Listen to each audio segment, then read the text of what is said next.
money.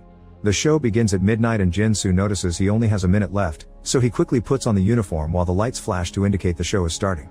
The scoreboard shows he's accumulated 30,000, quickly going up to 60 and then 90 as minutes pass. Jin-Soo can't help standing in front of the screen and watching his money grow, making calculations of how much he'll get by the end. Suddenly he needs to pee and remembers he can't leave the room, so he uses the intercom to ask about a toilet but nobody answers. Soon he starts feeling cold and asks for blankets, only to learn they cost 1 million. Instead he buys some cardboard and newspapers to sleep on, plus a plastic bottle to pee in. The next morning Jin-Soo wakes up to discover he's accumulated a lot of money. At that moment he hears another participant telling everyone to come out so they can introduce themselves. He enters the main square and discovers all the things there are fake, there's no bathroom either.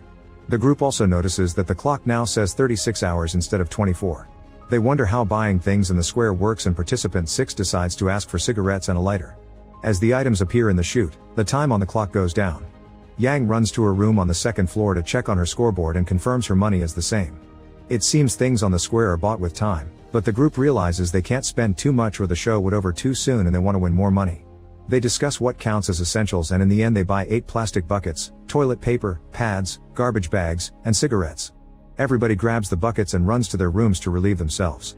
Moments later most of the group is starting to get hungry and Sarah from room 8 is surprised to hear this because she's already received 12 meal kits.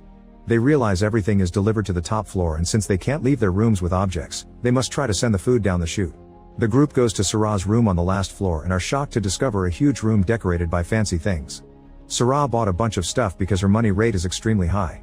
The others share their own rates and realize the lower the floor, the less they make per minute. A flashback shows Sarah arriving at the theater in a fancy dress and dropping her coffee on the carpet. She chose number 8 by chance and when she entered the square she tried jumping in the pool, only to hit her face on the fake water. In her room,